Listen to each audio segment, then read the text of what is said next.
दूसरी तरफ अमेरिका ने वेनेजुएला के राष्ट्रपति मादुरो को गिरफ्तार कर माहौल को और ज्यादा गर्म कर दिया। लेकिन अमेरिका ने रूस के जहाजों को पकड़कर इस बात पर मुहर लगा दी कि अब 2026 में तीसरा विश्व युद्ध होना तय है, क्योंकि किम जोंग उन पहले से ही अमेरिका को अपना सबसे बड़ा दुश्मन समझते हैं। वहीं चीन हो या फिर भारत, सभी देशों से ट्रंप पंगा ले रहे हैं। कुल मिलाकर हालात तीसरे विश्व युद्ध के बन रहे हैं। इसी मुद्दे पर हम ज्योतिषाचार्य और रक्षा विशेषज्ञों से भी बातचीत करेंगे और उनके दावों को सुनेंगे। लेकिन फिलहाल अगर आप पूरी परिस्थितियों को देखिए तो साल की शुरुआत से ही जिस तरह की स्थितियां नजर आ रही हैं, खास करके अगर आप ईरान की बात कर ले या फिर जो अमेरिका ने जिस तरह की रणनीति अपनाई और जिस तरह से वेनेजुएला पर जो राष्ट्रपति मादुरो के साथ हुआ, वो दुनिया उससे वाकिफ है। तो कुल मिलाकर क्या ट्रंप की जो नीतियां हैं वो सवालों के घेरे में है? क्या आने वाले समय में इसकी कीमत उन्हें चुकानी पड़ेगी? और क्या ये जो दुनिया है, जो ये विश्व है, वो तीसरे विश्व युद्ध की तरफ जा रहा है? क्योंकि जो इशारे हैं वो ऐसे ही साफ हैं। क्योंकि अगर आप देखें तो पुतिन का भी जो गुस्सा है वो कई बार सामने आ चुका है, किम जोंग का जो गुस्सा है वो लगातार सामने आया है, और उसके अलावा चीन ने भी जो कुछ भी वेनेजुएला में हुआ है उस पर नाराजगी अमेरिका पर निश्चित तौर पर जाहिर की है। तो ऐसे में कई बड़े सवाल हैं जो फिलहाल नजर आ रहे हैं, और ऐसे में अगर आप देखें तो कई देश आज के वक्त में परमाणु युद्ध जो है वो अवॉइड जरूर करना चाहते हैं, क्योंकि कई देश ऐसे हैं जिनके पास परमाणु शक्ति है लेकिन वो उसका इस्तेमाल नहीं करना चाहते। लेकिन अगर अमेरिका की यही स्थिति रही तो क्या जो युद्ध का पैटर्न है, जो युद्ध का तरीका है, वो भी बदलेगा? क्योंकि अगर आप पहले और दूसरे विश्व युद्ध की बात करें तो निश्चित तौर पर उस तरफ परिस्थितियां 1914 से 1918 जब पहला विश्व युद्ध हुआ, या फिर अगर आप 1940 से 1945 में जब दूसरा विश्व युद्ध हुआ उसकी बात करते हैं, तो दोनों ही विश्व युद्ध के समय में परिस्थितियां बिल्कुल अलग थी। लेकिन अब की परिस्थिति बिल्कुल अलग है। और चलिए आगे बढ़ते हुए हम बातचीत करते हैं। मेरे साथ यूके देवनाथ जी, रक्षा विशेषज्ञ, जुड़ गए हैं बातचीत करने के लिए, और इसके अलावा शिवांगी निर्भया जी, ज्योतिषाचार्य भी जुड़ गई हैं। वेरी गुड इवनिंग, बहुत बहुत स्वागत है आप दोनों का। यूके देवनाथ सर, ये जो परिस्थितियां हैं पहले विश्व युद्ध की, दूसरे विश्व युद्ध की, अगर हम टाइमलाइन की बात करें तो जो 1914 से 1918 का समय था या 1940 से 1945 का समय था प्रथम विश्व युद्ध और दूसरे विश्व युद्ध की, लेकिन अगर अभी के समय की हम देखें, क्या लगता है कि क्या सचमुच ये दुनिया तीसरे विश्व युद्ध की तरफ जा रही है? क्योंकि जो डोनाल्ड ट्रंप के हालात है वो चाह रहे हैं ऐसा कि वो बिल्कुल एक तरफा राज करे पूरी दुनिया पर। शक नहीं कि दुनिया में इस तरफ इस समय बहुत तनाव का माहौल छाया हुआ है। पूरी दुनिया में पहले से ही हमास और इजराइल का युद्ध हो रहा था। यूक्रेन और रूस का युद्ध अभी भी चरम सीमा पर है। अभी पिछले हफ्ते ही चीन ने ताइवान के आसपास समुद्री और वायु सीमा के अंदर बहुत इंटेंसिव और खतरनाक एयर एक्सरसाइज किए। ट्रंप जो हैं वो वेनेजुएला घुस गए हैं। एक सार्वभौम देश के राष्ट्रपति और उनके पत्नी को हाईजैक करके ट्रंप ले गए हैं अमेरिका। अब ट्रंप जो हैं धमकी दे रहे हैं क्यूबा को, बोलिविया को, मेक्सिको को कि वहां से ड्रग्स की तस्करी होती है तो उनके ऊपर भी हमला कर देंगे। ट्रंप ने ग्रीनलैंड पर एक बयान दे के कि ग्रीनलैंड को भी वो कब्जिया लेना चाहते हैं, जरूरत पड़े तो फौज की ताकत पर। अब पूरा यूरोप आश्चर्यचकित है, डेनमार्क भयभीत है।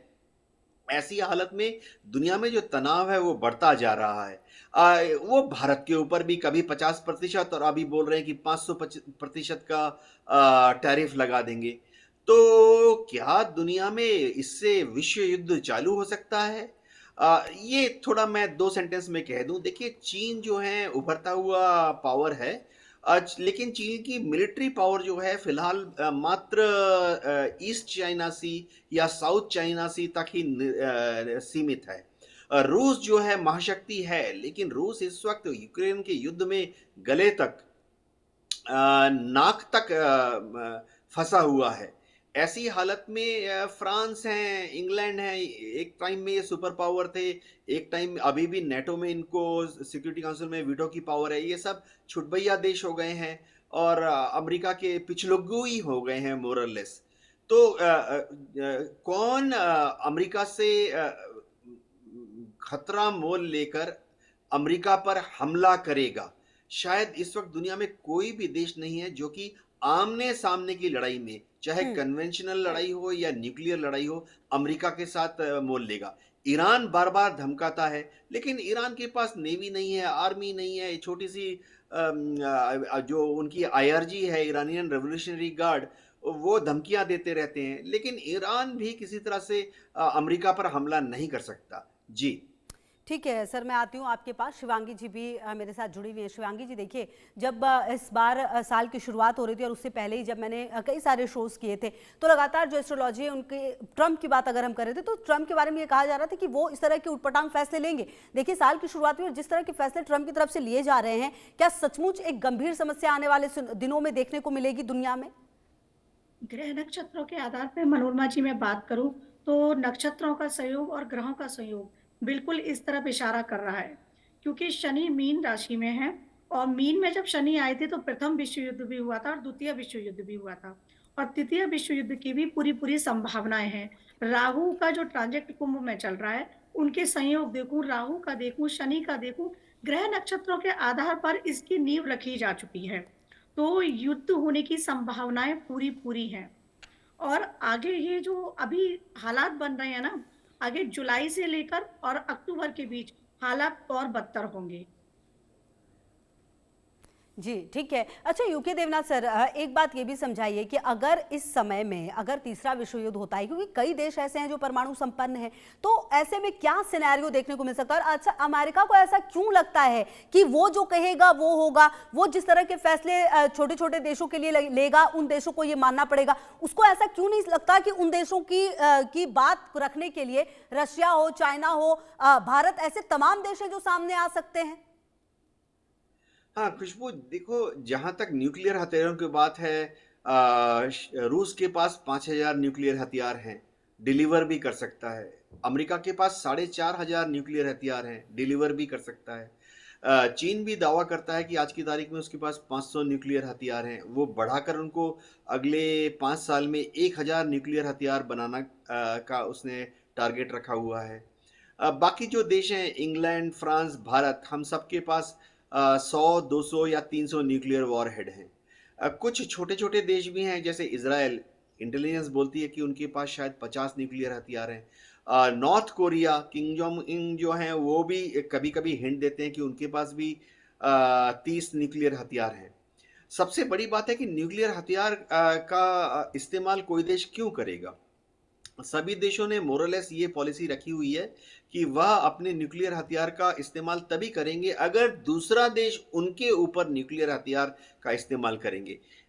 टेक्निकल भाषा में, फौजी लैंग्वेज में, हम इसे सेकेंड स्ट्राइक कैपेबिलिटी बोलते हैं।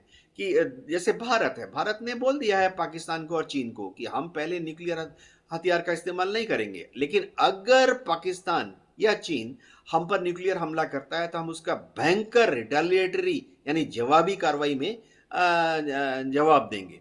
तो शायद न्यूक्लियर वॉर नहीं हो। पुतिन जो है भयंकर दबाव में है। रूस की जो आर्थिक व्यवस्था है चरमरा गई है। उनके सारे कल कारखाने पिछले 4 साल 3 साल से काम नहीं कर रहे हैं। जो कल कारखाने काम कर रहे हैं वो सिर्फ युद्धक सामग्री बना रहे हैं, जो कि उसकी खपत जो है यूक्रेन में हो रही है। तो फिलहाल पुतिन, जब वो ऑलरेडी यूक्रेन में दलदल में फंसे हुए हैं, वो नेटो देशों पर हमला नहीं करेंगे, अमेरिका की तरफ हमला नहीं करेंगे। जी जी बिल्कुल, ठीक है सर। और कहीं ना कहीं देखिए शिवांगी जी, अगर इसी तरह की परिस्थितियां सामने आती रहीं तो आपको क्या लगता है कि कौन सा वो देश होगा जो सबसे ज्यादा नुकसान में हो सकता है? क्या वेनेजुएला, मैक्सिको, ऐसे छोटी छोटी जगह होंगी जिनको सबसे ज्यादा नुकसान होगा? और आने वाले समय में भारत की भूमिका आप क्या देखती हैं इस तरह के सिनेरियो में? जी बिल्कुल, जो पूर्वी देश हैं उनको सबसे ज़्यादा हानि होगी, पूर्वी देशों को। और भारत की भूमिका की अगर मैं बात करूँ तो आने वाले 2029 तक ये चलेंगी चीज़ें और 2029 में भारत विश्व विजेता बन के आएगा, एक महाशक्ति बनकर आएगा। क्योंकि भारत के जो ग्रह नक्षत्र कह रहे हैं, उनके आधार पर ये मैं प्रेडिक्शंस कह रही हूँ, भारत वापस से अखंड भारत बनेगा, आर्यवर्त बनेगा। जी ठीक है। अच्छा यूके देवनाथ सर, देखिए जो अभी का पूरा सिनेरियो है, भारत ने हमेशा ही अपना जो पक्ष है वो बिल्कुल क्लियर रखा है, चाहे वो रशिया यूक्रेन की जंग हो या फिर इजराइल हमास की जंग हो। लगातार भारत की तरफ से हमेशा ही अपने पक्ष को बिल्कुल सीधा और सपाट रखा गया है कि वो किस तरफ है और किस तरफ नहीं है, उसे किस तरह से व्यापार करना है, उसे किस तरह से आगे बढ़ना है। कभी भी दबाव की राजनीति जो उस पर काम आई नहीं है भारत पर, क्योंकि ये बदलता भारत है। आप इस सिचुएशन में सर भारत को कैसे देख रहे हैं? आने वाले समय में भारत की तरफ से क्या कोई हस्तक्षेप हो सकता है? क्या कोई बड़ा कदम प्रधानमंत्री मोदी की तरफ से उठाया जा सकता है? खुशबू जी, ये ध्यान से याद रखना पड़ेगा कि भारत शुरुआती दिनों से, आज़ादी के समय से भी ना इस पाले में रहे, पश्चिमी पाले में, ना इस पाले में। अगर हम देखें, हम नॉन अलाइनमेंट नैम नाम से मूवमेंट था, उसके मेंबर थे। अभी भी हमारी सरकार बहुत क्लियर है कि ना हम अमेरिका के खेमे में, ना हम रूस के खेमे में। हम वही कार्रवाई करेंगे या वही व्यवहार करेंगे रूस के साथ या अमेरिका के साथ, जो कि भारत के लिए फ़ायदेमंद है। रूस से कच्चा तेल हमें सस्ते में मिल रहा था, अभी भी मिल रहा है, हम रूस से कच्चा तेल ले रहे हैं। रूस से हमें हथियार मिलने शुरू हो गए जब चीन ने हम पर हमला किया 1962 में, तो हमने रूस से टैंक, तो बख्तरबंद गाड़ियाँ, फाइटर विमान लिए, अभी भी ले रहे हैं। अगर ज़रूरत पड़ी तो हम अमेरिका से भी लेते रहे हैं, अमेरिका से हम व्यापार करते रहे हैं। अभी भारत का व्यापार अमेरिका के साथ सबसे ज़्यादा है, 130 बिलियन डॉलर का व्यापार अमेरिका के साथ चल रहा है। और डोनाल्ड ट्रंप कितने भी टैरिफ लगा लें, आने वाले 5 या 10 साल में ये व्यापार बढ़कर 180 बिलियन डॉलर होने वाला है। तो भारत किसी भी खेमे में नहीं है। हाँ, ये पक्की बात है कि अमेरिका क्योंकि एक डेमोक्रेट प्रजातांत्रिक देश है, तो हमारी भावनाएँ उनके साथ आसानी से मिल जाती हैं। लेकिन रूस हमेशा से हमारा हितैषी रहा है। रूस ने भारत के ऊपर कभी भी पीछे से कोई दबाव नहीं डाला, चाहे वो 1965 का युद्ध हो, 1971 का युद्ध हो, कारगिल की लड़ाई हो, और अभी ऑपरेशन सिंदूर के दौरान रूस मजबूती से हमारे साथ खड़ा रहा। आज भी अगर आप देखें, इसरो में जितने रॉकेट्स हम लॉन्च कर रहे हैं अंतरिक्ष की तरफ, उसमें रूसी टेक्नोलॉजी का बहुत बड़ा योगदान रहा है। तो अमेरिका का क्या? ठीक है, अमेरिका बीच-बीच में हमारे को थोड़ा छोट भैया बनाने की कोशिश करता है, ख़ास तौर से जब से डोनाल्ड ट्रंप पावर में आए हैं। लेकिन ये एक क्षणिक मुहूर्त है। डोनाल्ड ट्रंप हमेशा तो वहाँ प्रेसिडेंट रहेंगे नहीं, 2-3 साल के बाद चले जाएँगे। शायद डेमोक्रेट कोई प्रेसिडेंट आ जाएगा। रिपब्लिकन पार्टी से भी जेडी वांस हो सकते हैं नेक्स्ट प्रेसिडेंशियल कैंडिडेट। वो थोड़ा नरम प्रवृत्ति के हैं, मॉडरेट हैं। तो अभी 2 साल के अंदर ही भारत और अमेरिका के जो तनाव भरा माहौल है, ये खत्म हो जाएगा। देखिए, जब अमेरिका बोलता है कि 50% टैरिफ लगा दिया, 500% टैरिफ लगाऊंगा, रूस के परिप्रेक्ष्य में है कि भारत कच्चा तेल रूस से खरीदता है, उस पैसे से रूस लड़ाई लड़ रहा है यूक्रेन में। तो यूक्रेन की लड़ाई तो अगले 3-6 महीने में रुक जाएगी। जिस दिन यूक्रेन का लड़ाई बंद हो जाएगा, ये बहाना कि हम रूस से कच्चा तेल लेकर रूस को पैसे दे रहे हैं जिससे वो लड़ रहा है यूक्रेन, वो बहाना खत्म हो जाएगा। जी। जी बिल्कुल। और कहीं ना कहीं शिवांगी जी, जो परिस्थितियां अभी हैं और जो बात यूके देवनाथ सर कह रहे थे, देखिए जब युद्ध होता है तो जाने अनजाने, आप प्रत्यक्ष या अप्रत्यक्ष रूप से तमाम देशों पर असर पड़ता है दुनिया के, किसी भी तरीके से, चाहे व्यापार हो या फिर रक्षा की बातें हो। हर देश अपने आप को मजबूत करता है रक्षा के तरीके से भी। आने वाले समय में आप भारत की जो रक्षा तंत्र है उसको किस तरीके से देखती हैं? आपको क्या लगता है कि आने वाले समय में कितनी ज्यादा और मजबूती से भारत आगे आने वाला है?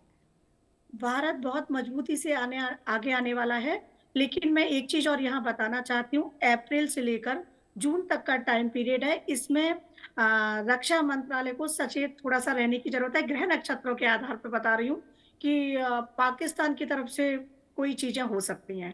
वापस से ये मैं यहाँ पर बोल रही हूँ कि पाकिस्तान की तरफ से वापस से अटैक जैसी संभावनाएँ हो सकती हैं। मंगल और शनि का योग बन रहा है, तो पूरी तरह से रक्षा मंत्रालय उसके लिए सचेत रहें। बिल्कुल। इस अच्छा तरह यूके की जी, जी इस जी। तरह की घटनाएँ घटने की पूरी संभावना है। हम्म। अप्रैल से लेकर मंगल और शनि 2 अप्रैल को आ जाएँगे और उनकी युति बनेगी और ये जून तक का टाइम पीरियड जा रहा है, अप्रैल से जून। हम्म। ठीक है। तो जी। जी बिल्कुल। अच्छा यूके देवराज सर, ये जो पूरी परिस्थितियां हैं इसमें जैसे कि अमेरिका ने जो कदम उठाए हैं उससे गुस्सा चाहे चीन को हो या फिर जो किम जोंग उन है उनको, या फिर पुतिन को हो, उनको भी आया है और उनकी तरफ से जो प्रतिक्रियाएं हैं वो भी सामने आ गई हैं। आने वाले समय में आपको क्या लगता है कि अमेरिका के साथ अगर सीधे सीधे लड़ाई हो तो वो किस देश की हो सकती है? क्योंकि किससे नुकसान सबसे ज्यादा है? अगर जो कदम वेनेजुएला में उठाए गए हैं या फिर मैक्सिको के लिए जो बातें कही गई हैं ट्रंप की तरफ से, उसको देखते हुए। हाँ, खुशबू देखो, चीन से और रूस से जो प्रतिक्रिया आई है वेनेजुएला के बारे में, वो सिर्फ उतनी ही प्रतिक्रिया ही है, यानी घोर निंदा, कड़ी निंदा। हम्म। इससे ज्यादा कुछ हुआ नहीं है, होने की संभावना भी नहीं है। हम्म। चीन जो है वह नहीं चाहेगा कि वो अमेरिका के साथ किसी भी युद्ध में फंस जाए, क्योंकि चीन जो है उसको मालूम है कि चीन की एयरफोर्स, चीन की नेवी अमेरिका की एयरफोर्स और अमेरिका की नेवी का मुकाबला नहीं कर सकती। इसी तरह से रूस भी फिलहाल अब चारों तरफ से घिरा हुआ है। देखिए रूस का जो समुंदर है, सी, काला सागर, वो वहां पर पूरी तरह से दबदबा दूसरे देशों का है। रूस की नेवी ब्लैक सी में बाहर नहीं आ पा रही है। इसी तरह से बाल्टिक सी में अगर आप देखें या आर्कटिक सी में देखें, तो रूस की नेवी जो है काफी बैकफुट पर है। ऐसे में रूस भी अमेरिका के साथ युद्ध करना नहीं चाहेगा। अमेरिका के साथ कौन युद्ध करेगा? ईरान बार बार धमकी देता है कि वो इसराइल के ऊपर हमला कर सकता है। पिछले साल ईरान ने इसराइल की तरफ 300 से ज्यादा हथियार भेजे थे, लेकिन उससे इसराइल को कोई खास नुकसान नहीं हुआ। इन 300 हथियारों में से 295 को तो इसराइल की एयर डिफेंस सिस्टम ने या अमेरिका की एयर डिफेंस सिस्टम ने रास्ते में ही गिरा दिया। महज 4 या 6 वॉरहेड जो है इसराइल में जाके गिरे। तो इस साल क्या युद्ध होगा? देखिए भारत और पाकिस्तान का परिप्रेक्ष्य बहुत क्लियर है। भारत सरकार ने बार बार पाकिस्तान को कह दिया है कि ऑपरेशन सिंदूर अभी भी जारी है। हमने सिर्फ उसमें एक क्षणिक पॉज दिया हुआ है, कॉमा लगाया हुआ है। हम चालू कर देंगे ऑपरेशन सिंदूर को अगर पाकिस्तान ने भारत में किसी तरह की आतंकवादी गतिविधियों को अंजाम देने की कोशिश की। हम भारत में बहुत ही परिपक्व देश हैं। विदेश मंत्रालय और वाणिज्य मंत्रालय वो नहीं चाहते कि हम पाकिस्तान के साथ कोई युद्ध करें। बहुत क्लियर है। आप देख लीजिए, हमने बहुत ही मैच्योरिटी, बहुत ही अक्लमंदी दिखाई जब पाकिस्तान ने लाल किले का जो हमला था उसको अंजाम दिया। हमने उसको एक टेररिस्ट अटैक नहीं माना। भारत सरकार के प्रवक्ता ने आके कहा कि वो एक टेररिस्ट इंसिडेंट थी, यानी टेररिस्ट घटना थी, यानी उसको हमने पाकिस्तान द्वारा हमला नहीं माना। तो ऑपरेशन सिंदूर को हमने दोबारा से नहीं चालू किया। अभी भी भविष्य में हम फूंक फूंक कर पाकिस्तान को चेतावनी दे रहे हैं कि शांत रहो, भारत में गड़बड़ मत करो, सुखी रहो, स्वस्थ रहो, युद्ध करने के लिए भारत को ललकार मत दो। जी जी बिल्कुल, बहुत शुक्रिया। और सर देखिए, कहीं ना कहीं अब देखना तो ये है कि आने वाले समय में किस तरह की परिस्थितियां जो हैं वो दुनिया को लेकर जाती हैं, क्योंकि जिस तरह की बातें ट्रंप की तरफ से कही गई हैं, जिस तरफ से ट्रंप की तरफ से जो एक्शन लिए गए हैं, कहीं ना कहीं अच्छा यूके देवनाथ सर, एक छोटा जवाब ये भी चाहती हूँ मैं कि अगर जिस तरह की परिस्थितियां नजर आ रही है, क्या लगता है कितने वक्त में ट्रंप को क्या कोई जवाब मिल सकता है? क्योंकि जिस तरह से प्रतिक्रियाएं सामने आ रही है और जिस तरह से छोटे छोटे देशों पर हमले हो रहे हैं ट्रंप की तरफ से, क्या कोई बड़ा जवाब अमेरिका को मिलता हुआ आपको नजर आ रहा है अभी फिलहाल? देखिए दुनिया में कोई देश फिलहाल अमेरिका के साथ टक्कर नहीं लेगा। हाँ, दुनिया के देश हैं वो पृष्ठभूमि में अमेरिका को समझा सकते हैं। कैसे देश हैं? जैसे इंग्लैंड है, फ्रांस है, इटली है, कुछ हद तक जापान भी है। क्या डोनाल्ड ट्रंप को काबू में ला सकेंगे? अमेरिका का जो कॉन्स्टिट्यूशन है, उनका संविधान थोड़ा अजीबोगरीब है, जहां राष्ट्रपति को सुप्रीम पावर दी गई है। और डोनाल्ड ट्रंप को काबू में लाने के लिए सेनेट में देखिए इम्पीचमेंट नाम का उनका एक कंसेप्ट है, जहां राष्ट्रपति की ताकतों को सीमित किया जा सकता है। बिल्कुल। और जरूरत पड़ने पे और राष्ट्रपति ये को देखना हटाया होगा भी जा कि कैसे सकता है। सीमित लेकिन होता है। उसके बहुत लिए शुक्रिया 2 यूके तिहाई देवनाथ सर, बहुमत आपका से भी और शिवांगी जी आपका भी। सर दोबारा बातचीत करेंगे हम इस टॉपिक पर। फिलहाल बहुत शुक्रिया आप दोनों को हमारे से जुड़ने के लिए। बहरहाल देखना यह है कि आने वाले समय में ट्रंप ने जिस तरह की नीति अपनाई है, उनको जवाब किस तरह से बाकी देश देते हैं। तमाम खबरों पर नजर आप रहिए हमारे साथ, देखते रहिए इंडिया न्यूज।